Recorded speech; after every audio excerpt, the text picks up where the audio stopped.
Namaku Anastasia Rika. Teman-teman kampusku biasa memanggilku dengan nama Riri.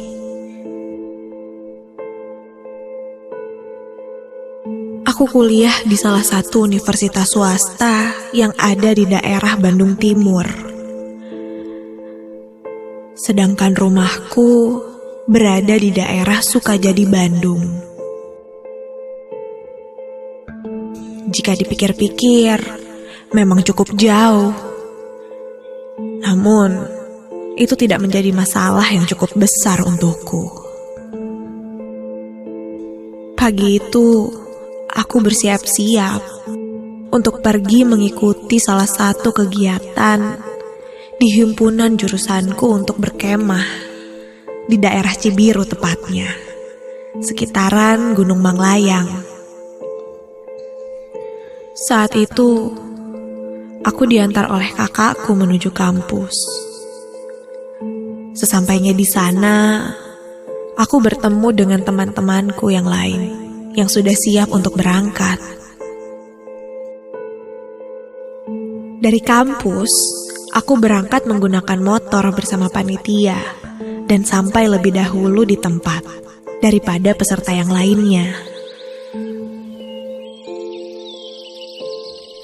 Sejujurnya, baru pertama kali aku pergi ke gunung yang dipenuhi pohon-pohon pinus seperti ini. Dan ketika aku melihat ke sekitar yang ada di sana, entah kenapa perasaanku sedikit merasa tidak nyaman. Aku merasakan seperti ada yang memperhatikanku ketika aku sampai di sana. Entah siapa. Namun, aku tidak terlalu memikirkannya.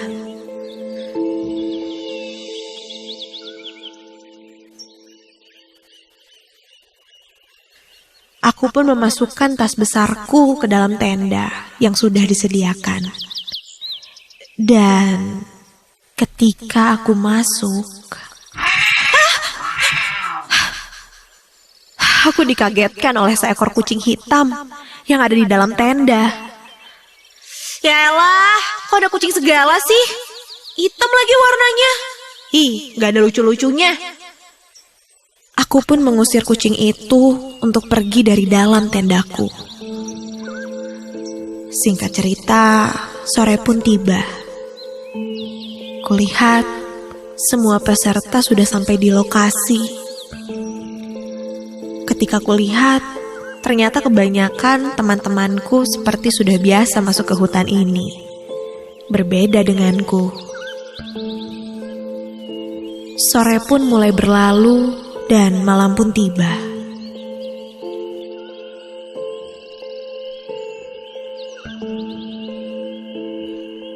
Sesuai dengan rangkaian acara yang dibuat, sebelum memasuki tengah malam, kami mengadakan acara api unggun yang dilakukan tepat di depan tenda para peserta. Semua yang ada di sana membuat lingkaran dan berkumpul sambil mengobrol. Namun, di tengah acara api unggun berlangsung, aku meminta izin sebentar untuk mencari sinyal, untuk mengabari orang tuaku.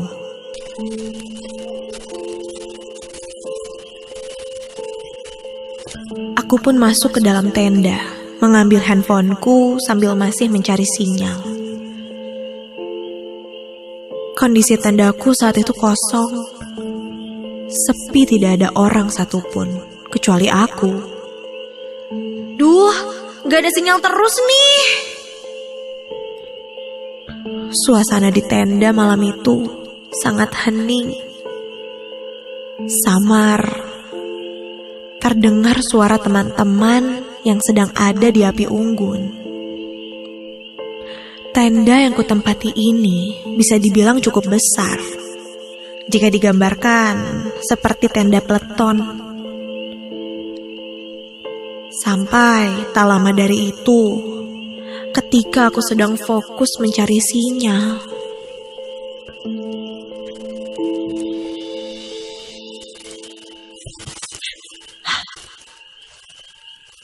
terdengar olehku dari luar tenda ini. Seperti ada orang yang sedang berjalan. Terlihat dari dalam tenda ada bayangan dari luar. Dalam hati aku bertanya, siapa ya? Aku pun mencoba memanggil dan berteriak. Siapa? Sinta bukan? Namun tak ada jawaban.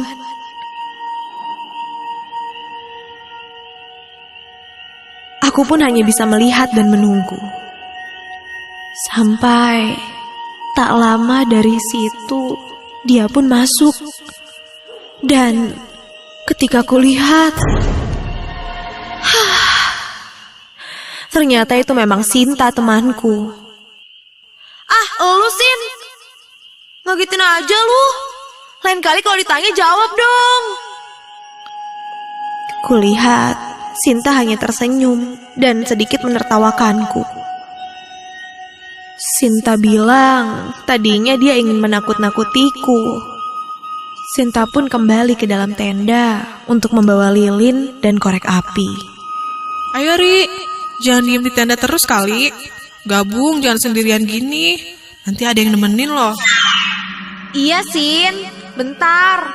Ini gue harus cari sinyal dulu soalnya. Penting banget. Yaudah lu duluan aja deh. Nanti gue nyusul. Tak lama dari itu, Sinta pun keluar dan kembali menuju api unggun.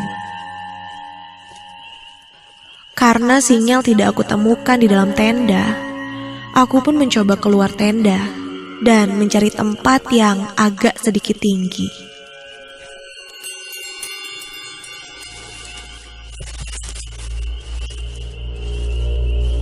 Ku coba sedikit mendaki ke bagian bukit yang ada di belakang tenda. Karena gelap, ku nyalakan flash di handphoneku sambil terus mencari sinyal. Dan ternyata tidak sia-sia. Ketika sampai di bukit yang ada di atas tenda, sinyal di HP-ku pun mulai terlihat. Ya, walaupun hanya 2 bar saja. Nah, ada sinyal nih. Bergegas, aku pun langsung mencoba menelpon orang tuaku. Jika dilihat dari atas bukit ini, aku bisa melihat jelas posisi tempat camp kami. Kulihat teman-temanku masih melaksanakan acara api unggun.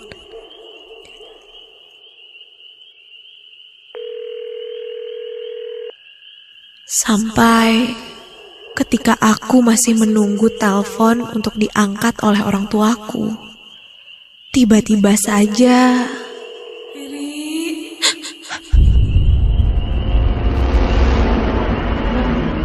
fokusku mendadak teralihkan ketika aku dengar seperti ada suara orang yang memanggil. Ku coba dengarkan lebih jelas lagi. Iya, memang seperti ada yang memanggilku dari balik semak-semak. Aku mencoba tidak mendengarkannya karena aku pikir itu temanku yang ingin jahil lagi padaku. Tapi lama-kelamaan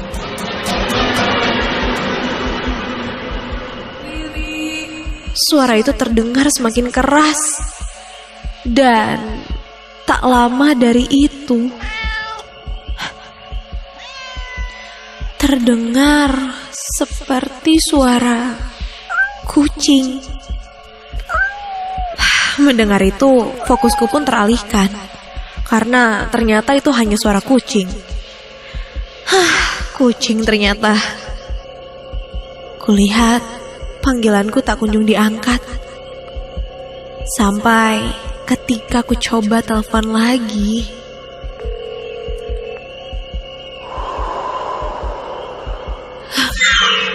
kurasakan tiba-tiba seperti ada yang meniup telinga bagian kiriku.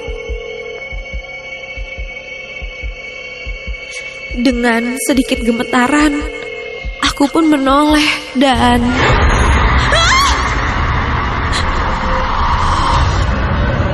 Kulihat di hadapanku, kini ada sesosok yang berdiri membelakangiku. Rambutnya berantakan dan panjang.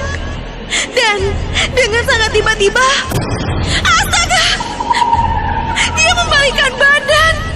Dan kali ini terlihat mukanya yang terkena luka sayatan. Dan matanya yang menakutkan. Serta mengeluarkan darah. Dan mulut yang menganga dengan lidah menjulur. Aku berteriak sekeras mungkin.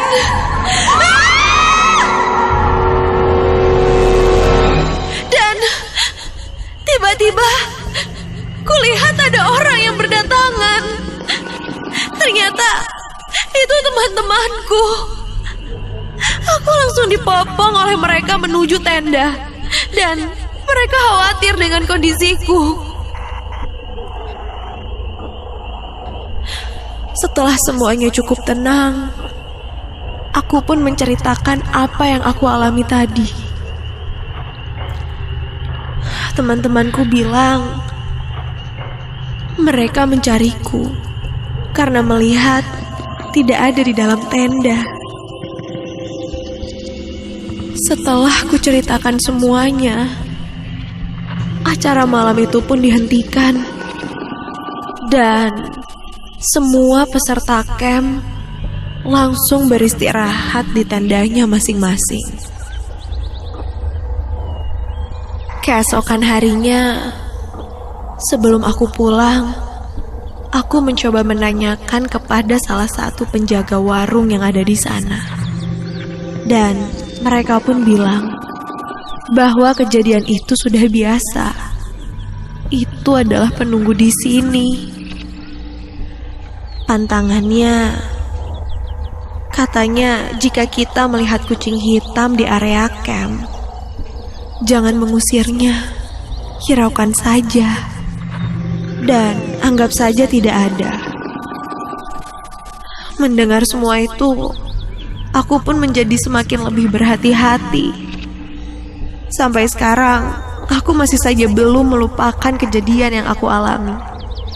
Bahkan, kadang-kadang aku suka mendengar suara orang memanggil namaku. Terdengar jelas di telingaku. Bahkan, aku belum bisa menghapus bayangan wajah perempuan itu. Selalu terlihat jelas di pikiranku.